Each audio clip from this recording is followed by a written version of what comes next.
The Indian situation is very interesting. A lot of people don't know this, but prior to Russia's invasion of Ukraine in February of 22, India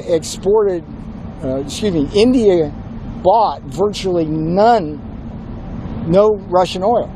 Let me say it again. Prior to the invasion of Ukraine in February 2022, India bought virtually no Russian oil. I mean, it was like 1% of their needs.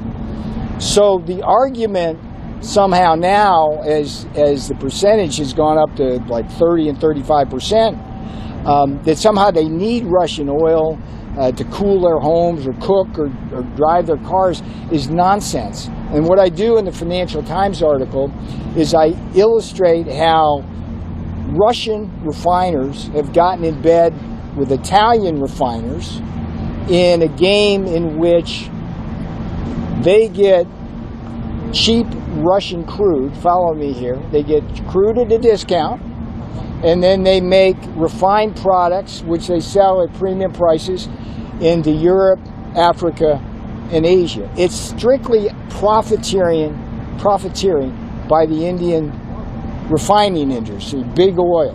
Now think about India when you think about the tariffs we're putting in place. 25% because they cheat us on trade, 25% because of the Russian oil. The Russians use the money to build more arms and kill Ukrainians, and so American taxpayers have to provide more aid, military style, to the Ukrainians. So that's insane.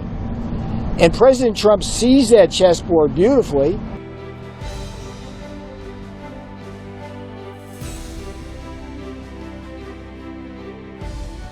India doesn't appear to want to recognize its role in the bloodshed. It simply doesn't. It's cozying up to Xi Jinping is what it's doing. They don't need the oil.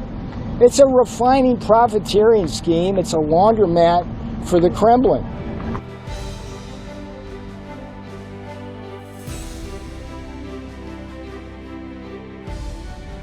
Please, India, like what you're doing right now is not creating peace, it's perpetuating the war.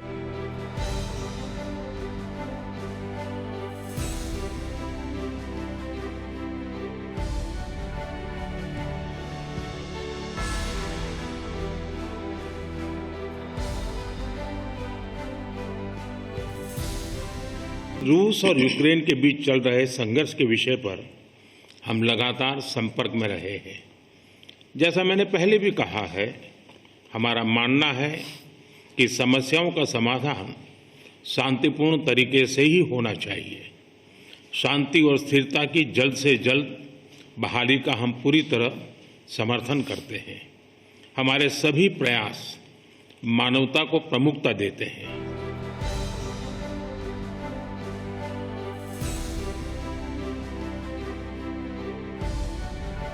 We are not the biggest purchasers of Russian oil, that is China. We are not the biggest purchasers of Russian LNG. I'm not sure, but I think that is the European Union.